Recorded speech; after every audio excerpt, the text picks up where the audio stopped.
Real quick, I'm going to show you how to remove the flywheel on the Yamaha Timberwolf 250. This exact flywheel puller is going to be used on the Yamaha Tri Moto 200 and 225, as well as the Yamaha Moto 4 200, 225, and 250.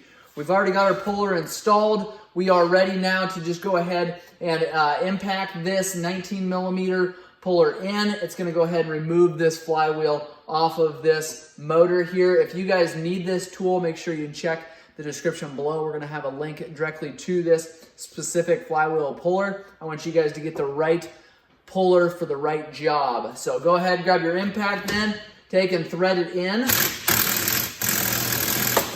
And you can see there, it just pulls it right off of there. If you can't get it off using an impact, you may have to go up to a pneumatic impact. The other thing that you can do is just take a hammer there, just do a quick tap on the end of this puller here. A lot of times that'll bounce that flywheel right off of there. You're going directly into the crankshaft, so you want to make sure you don't damage that crankshaft.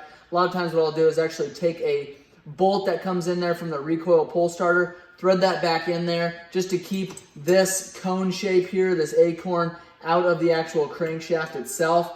I knew that this one wasn't going to be extremely tight. This motor was very, very clean, and it's been apart before, so I knew this wasn't going to be a tough job. If you guys need this puller, again, find it in the description below. If you guys have any questions or comments, leave those in the comment section below. We've got hundreds of other videos on different Yamaha makes and models, so make sure and check those out. Thanks for watching.